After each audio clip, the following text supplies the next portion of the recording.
Hello guys hustlers South Africa World Test Championship final day 3ல என்னென்ன சுவாரஸ்யமான விஷயங்கள்லாம் நடந்திருக்குன்னு தான் பார்க்க போகிறோம். வாங்க பார்க்கலாம். டே 3 பொறுத்த வரைக்கும் முழுக்க முழுக்க சவுத் ஆஃப்ரிக்கா கை செமையாக ஓங்கியிருக்குன்னு தான் சொல்லணும். அதுக்கு முக்கியமான காரணம் சவுத் ஆஃப்ரிக்கா கேப்டன் பவுமா டாஸை ஜெயிச்சு பவுலிங் சூஸ் பண்ணது எவ்வளோ நல்ல விஷயன்றது நம்ம இன்றைக்கி பார்க்கும்போது ரொம்பவே தெரிஞ்சிச்சு. அதுக்கு என்ன அப்படின்னா டே 1 டே 2 கண்டிஷன் வந்து அவ்வளோ பவுலிங்க்கு செம்ம எஃபெக்டாக இருந்துச்சு. ஆனால் டே 3 கண்டிஷன் அப்படியே சேஞ்ச் ஆகிருந்துச்சுங்க.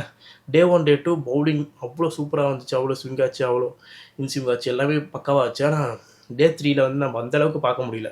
கொஞ்சம் கண்டிஷன் சேஞ்ச் ஆனது பார்த்தாலே தெரிஞ்சிச்சு. அது வந்து சவுத் ஆஃப்ரிக்காவுக்கு எவ்வளோ ஹெல்ப்ஃபுல்லாக இருந்துச்சுன்றது நம்ம பார்க்க முடிஞ்சிச்சு. இன்னும் 69 ரன் தான் தேவை சவுத் ஆஃப்ரிக்கா ஹிஸ்ட்ரி கிரியேட் பண்ண.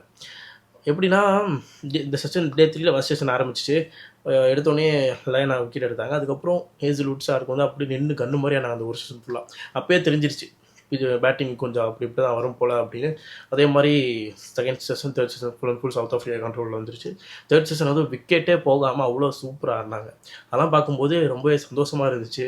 இன்னும் 69 ரன் தான் தேவை ஹிஸ்ட்ரி கிரியேட் பண்ண. பவுமா கேப்டன்சியில் ஹிஸ்ட்ரி கிரியேட் ஆக போகுது. பவுமா டெஸ்ட் கேப்டன்சி எடுத்ததுக்கப்புறம் ஒரு மேட்ச் கூட தோற்றதில்லை.